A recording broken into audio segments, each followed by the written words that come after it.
When the Empress of Valorum turned her back on me, the chamber lights dimmed in automatic response, as if the palace itself understood dismissal. "Leave me," she said, her voice calm, final, and colder than the vacuum between stars. 2 armored sentinels shifted their halberds, the energy blades humming softly. I had exactly 3 seconds before they escorted me out, or broke me in half if I resisted. Most envoys lasted half that long once the Empress decided they were done. I should have bowed. I should have retreated. I should have accepted failure. Instead, I said a name. Lyra. The effect was immediate and terrifying. The Empress froze. Not stiffened. Not tensed. Froze. Her breath caught, just barely audible in the vast throne hall. The lights flickered, reacting to a sudden surge in neural activity from the throne's biointerface. One sentinel took an involuntary step back. Slowly, painfully slowly, the Empress of Valorum turned around. Her eyes were no longer distant stars of polished authority. They were something raw, something alive. "What?" she said, each word carved with care. "Did you just say human? I was never supposed to be here. Humans rarely were." Valorum was one of the old empires, a civilization so ancient that most species only knew them through half-translated ruins and contradictory legends. They did not conquer anymore. They did not negotiate either. They simply endured, and everyone else arranged themselves accordingly. I was a systems engineer by training, a scavenger by necessity, and an investigator by accident. 3 cycles earlier, I had been hired by a neutral trade consortium to audit a derelict Valoran relay station drifting near the Persis fringe. Officially, it was abandoned. Unofficially, it was scrubbed from all Imperial records. That alone should have told me something was wrong. Inside the station, behind sealed bulkheads and ancient encryption, I found a nursery. Not metaphorical, not ceremonial, an actual nursery. Small beds scaled for Valoran physiology. Medical pods with biometric logs. A single child's neural imprint archived in a crystal lattice that should not have existed. The name attached to the file was Lyra Valthes, daughter of the Empress. Status: classified. Existence denied. That discovery should have gotten me killed. Instead, it brought me here. The Empress descended from her throne, the living metal of her regalia flowing like liquid starlight. Up close, she was immense, nearly 3 meters tall, her elongated features elegant and inhuman. Every step she took resonated through the hall, not from weight, but from authority encoded into the palace itself. "How do you know that name?" she asked. The sentinels had not moved me yet. They were waiting. The entire court was waiting. "I found her," I said. A lie, technically. I had found traces. Echoes. Proof she had lived. The Empress's gaze cut through me. Valorans were telepathic, but not casually. Reading a mind required permission, trust, or overwhelming force. She used none of them. "Do not lie," she said quietly. "I will know." "I know you will," I replied. "That's why I'm choosing my words carefully." A murmur rippled through the attending nobles. Humans did not speak to Valoran empresses this way. Humans rarely spoke to Valorans at all. "She was hidden," I continued, off record. "Not because you were ashamed of her." The Empress's jaw tightened. "But because you were afraid," I said. Afraid of what she was becoming. That did it. The air itself vibrated as the Empress's psychic field expanded, pressing down like a gravitational wave. Several lesser nobles staggered. One collapsed entirely. "Enough," she snapped. "You will leave this place alive only because I wish to understand how much you know." I met her gaze and held it. Every instinct screamed at me to look away. "She's not dead," I said. The pressure vanished. Silence fell so completely that I could hear my own heart pounding. "You're wrong," the Empress said, but her voice had changed. It was not command now. It was fear. They took me to a private chamber deep beneath the palace, where even the walls were shielded from psychic intrusion. The Empress dismissed the guards herself, sealing the doors with a gesture. For a long moment, she stood with her back to me again. "I buried her," she said. I watched the pyre dissolve into light. I felt her mind fade. Valorans bonded deeply with their offspring. To lose a child was not grief. It was amputation.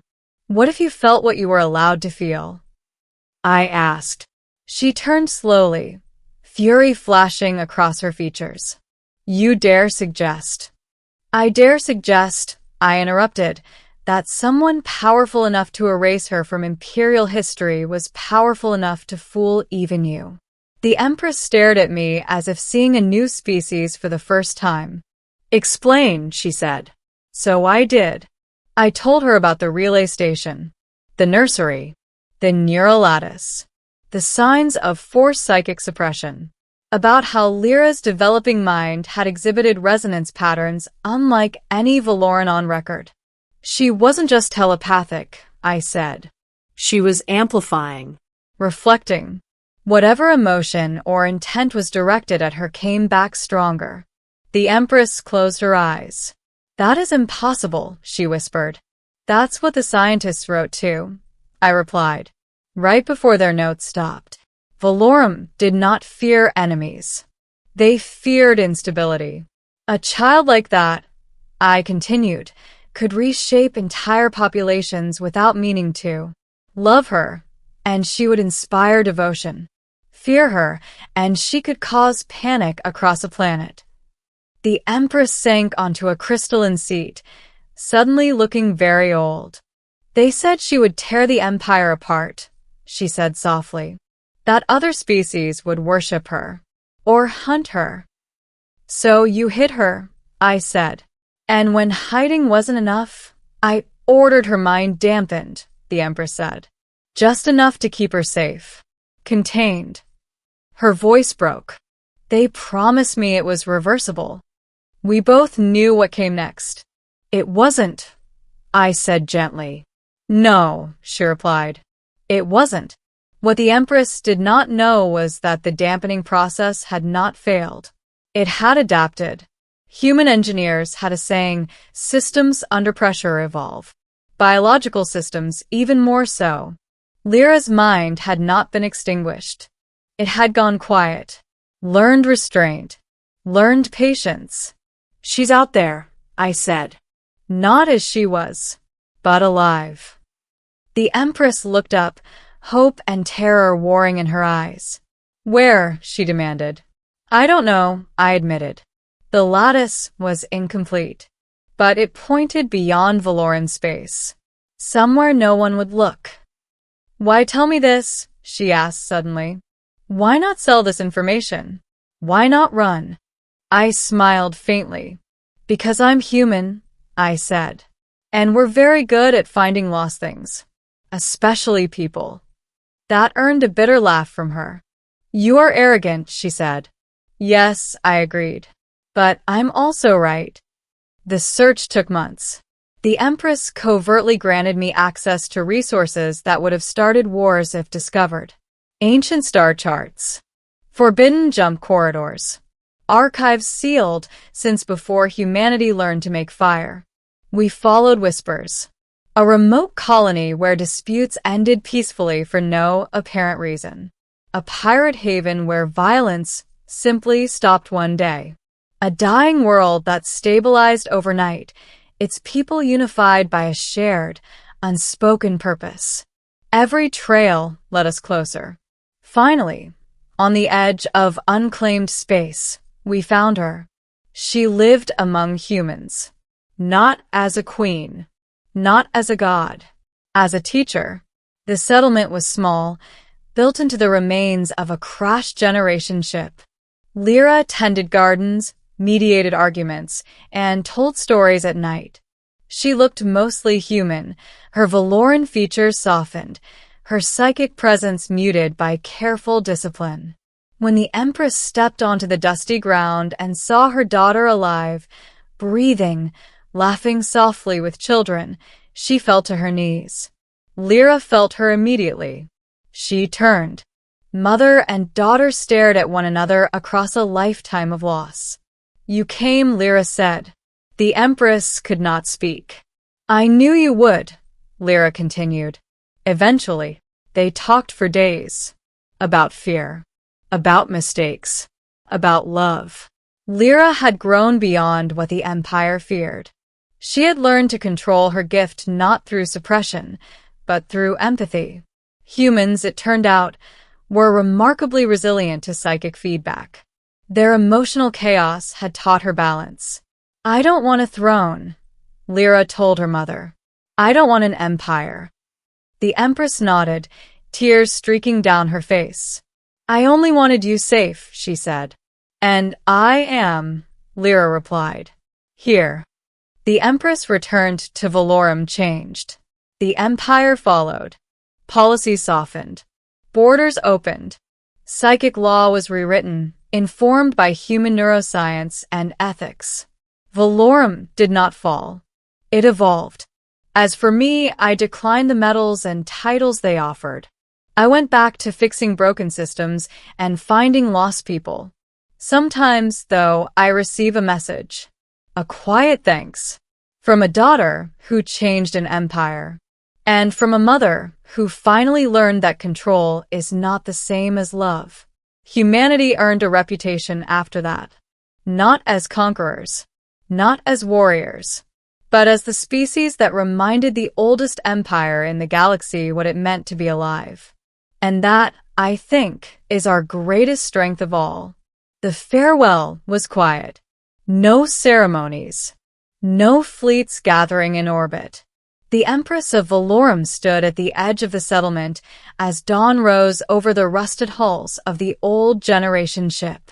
Lyra waited beside me, her hands folded, her presence calm and steady in a way that still felt unreal considering what she was capable of. "You could come with me," the Empress said, her voice carefully controlled. "Not to rule. Only to stand beside me. To help shape what Valorum becomes next." Lyra smiled sadly. "If I return," she said, "I become a symbol again. Hope to some. Fear to others. Here, I'm just Lyra." The Empress nodded slowly. "And what of me?" she asked. Lyra stepped forward and placed her hand against her mother's chest. The psychic contact was gentle, deliberate, not overwhelming, not commanding.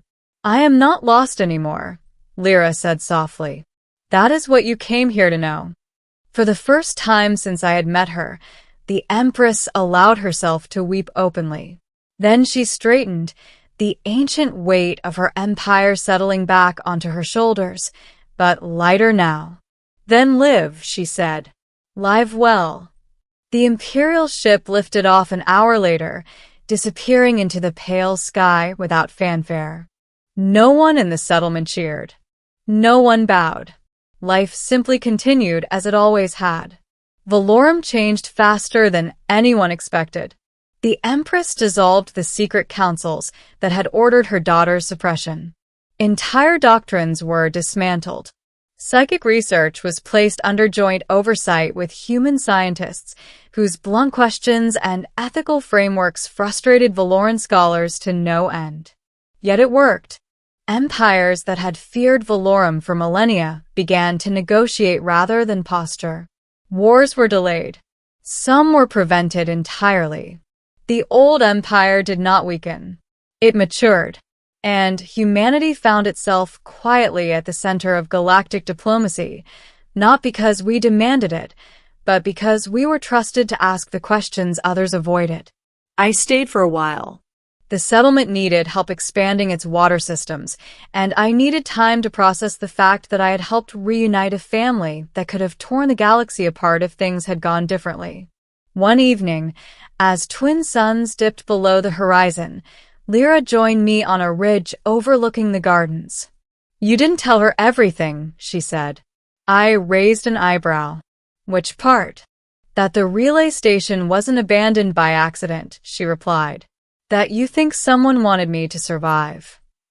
I nodded. There are signs. Old ones. Someone rerouted resources, erased tracks, created escape paths only a human scavenger would stumble into centuries later. Lyra considered this, then smiled faintly. Then perhaps the galaxy has been protecting me longer than I realized. Or waiting for you, I said. She laughed, the sound light and unmistakably human. Years later, stories spread. Of a Valoran Empress who ruled without fear. Of a quiet human settlement where conflicts ended before they began. Of a woman who carried the power to reshape minds, yet chose instead to heal them one person at a time. As for me, I moved on. There were other systems to repair, other mysteries to solve. But whenever someone asked me why humanity was suddenly welcomed in places once closed to us, I gave the same answer. Because when the galaxy tried to bury its mistakes, I said, we dug them up, fixed what we could, and walked away without asking for a crown. And somewhere, far beyond imperial thrones and ancient fears, a mother and daughter lived their separate lives knowing the truth at last. The most dangerous power in the universe is not control. It is compassion. And humanity, stubborn and flawed as we are, seems determined to wield it anyway.